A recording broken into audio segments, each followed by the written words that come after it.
আজকে আমি যাচ্ছি এমন একটা জায়গায় যেখানে প্রতিদিন দূর দূরান্ত থেকে মানুষ আসে বুটমুড়ি খাওয়ার জন্য। অনেক দিন ধরে এই জায়গায় সুনাম শুনছি, তো আজকে চলে আসলাম তাদের বুটমুড়ি ট্রাই করার জন্য। সো হাই গাইস, আজকে আমি আছি সলকামুড়ি কাসার, এই জায়গাটার নাম। এখানে অনেক ফেমাস বুটমুড়ি পাওয়া যায়। তো অনেক দিন ধরে অনেকে আমার রিকমেন্ড করতেছে এই জায়গায় আসার জন্য, তো আজকে আসলাম। ঠিকানাটা হচ্ছে কুমিল্লা পদরবাজার বিশর থেকে আপনাকে চণ্ডীমুড়া বাজারে আসতে হবে। এর অপোজিটে আপনি অটোতে উঠে যে কোনো অটো ড্রাইভারকে যদি আপনি বলেন যে বুটমুড়ির দোকান বা সলকামুড়ির কাসার বলেন, তাহলে 10 টাকা গাড়ি ভাড়া নেবে, এখানে আপনাকে এনে দিয়ে যাবে।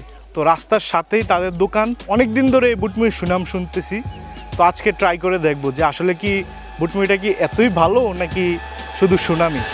দোকানের আশেপাশের ভিউটা কিন্তু আমার থেকে চমৎকার লেগেছে। আর এখানে লোকজন একা আসে না, বন্ধুবান্ধব নিয়ে আসে। আমার থেকে অনেক সুন্দর লেগেছে তাদের সালাতের ডিসপ্লেটা, দেখতে কিন্তু অনেক সুন্দর দেখা যাচ্ছে। এই দোকানে যা যা বিক্রি হয় তা হচ্ছে পেঁয়াজু, আলুর চপ, বেগুনি, বুট। আর দোকানের পরিবেশটা কিন্তু খুবই সুন্দর, আমার থেকে খুব ভালো লেগেছে দোকানের পরিবেশটা। আর এখানে আমি যেটা লক্ষ্য করলাম, বেশিরভাগ মানুষ কিন্তু এখানে বাইক দিয়ে আসে। দোকানের কোনো নাম ঠিকানা দেয় নাই, এমনি বুটমুড়ির দোকান। আমার নাম মোহাম্মদ মুস্তফা মিয়া। এটা আমার দোকানে আজকে 5 বছর। আমার ছেলে ছেলে যে আপনার বাবা, উনি ছেলে? যে উনি আমার ছেলে। আজকে 5 বছর যাবৎ দোকানদারি করতে আছি। সব তৈরি করি আমি। জিনিসপত্র আমার কোনো কারিগর নাই, মেশিয়ান নাই, কোনো কিছু নাই, নিজেরাই তৈরি করি সব। আপনার খাবার তো অনেক সুস্বাদু, অনেক সুনাম শুনছে, এই কারণে এখানে আসছে। সব হইলে আল্লাহর হুকুম। আমি তো মুসিল্লা রেগুলার এখানে আসি, সবসময় এখানে বুটমুড়ি খাইতে আসি। আমার এখানের বুটমুড়ি অনেক ভালো লাগে, এখানের বুটমুড়ি অনেক ফেমাস। আমি সৌদি আরব প্রবাসী। আবার আলহামদুলিল্লাহ অনেক ভালো মান, অনেক ভালো। এটা এখানের বুটমুড়ি অনেক ফেমাস, অনেক দূর দূর থেকে লোক আসে এখানে। আমি যখন থেকে ছুটিতে আসি এখানে আসি, সবসময় আসি, 5-6 দিন, 1 সপ্তাহ পর পর এখানে আসি, বুটমুড়ি খাই। আমি আজ থেকে প্রায় 3-4 বছর আগের থেকে এখানে এসে বুটমুড়ি খাই। এমনকি আমার ভাই বাদার সবসময় প্রবাসে থাকে, ওরা প্রবাস থেকে আইলে আমি একটা প্রিন্টার মানুষ রঙের কাজ করি, তো ওরা না চিনলে আমি এখানে লই আসি। এনে আইয়া এরা বুটমুড়ি খাইলে দেশের অন্তত একটু আনন্দ পায়। লোকজন তো ভালোই রিভিউ দিল, এবার খেয়ে দেখা যাক কেমন হয়। তো ভাই এখানে যে বুটমুড়িটা রেডি করছে এটা আমার জন্যই।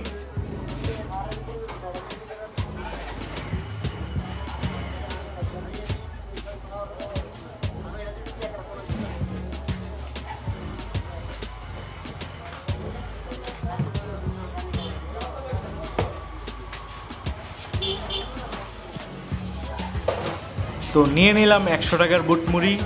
দেখতে কিন্তু খুব সুন্দর দেখা যাচ্ছে। এই হচ্ছে বুটমুড়ি, আর সাথে দেওয়া হয়েছে অনেক মরিচ।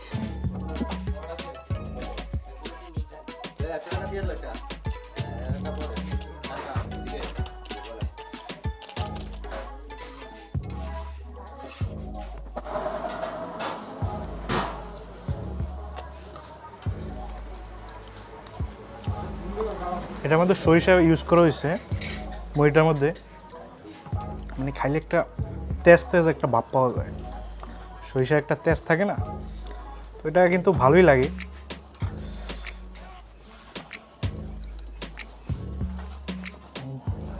যেরকম সুনাম শুনছিলাম ঠিক সেরকমই, মানে বুটমুড়ি কিন্তু খুবই ভালো।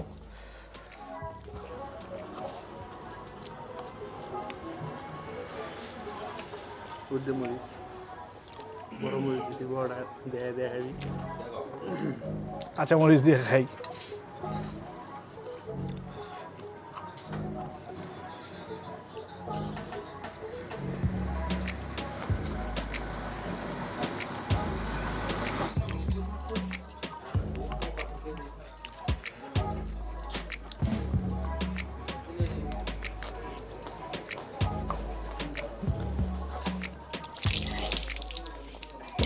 এখানে পরিবেশটা কিন্তু খুব পরিষ্কার, মনে করেন হাত দেওয়ারও জায়গা আছে, আবার জায়গাটাও খুব পরিষ্কার রাখে তারা। আর জায়গাটা কিন্তু ভিউটা কিন্তু অনেক সুন্দর, চারিদিকে গাছপালা আছে, মানে ন্যাচারাল একটা ভিউ পাবেন এই জায়গায় আসলে। জায়গাটা আমাদের খুব ভালো লাগছে, খাবারগুলোও খুব ভালো লাগছে। খাওয়া দাওয়া শেষ, এখন চলে যাব বাসায়। আর এখানকার খাবার কিন্তু আমাদের খুবই ভালো লাগছে, এখানকার বুটমুড়ি। তো হাইপ হিসাবে বুটমুড়ি কিন্তু ভালো, আমি বলবো আপনারা যদি এখানে আসতে চান অবশ্যই আসতে পারেন, এখানে খেতে পারেন। নাম ঠিকানা আপনার ডিসক্রিপশনে দেওয়া থাকবে। তো আশা করি আমার এই ভিডিওটা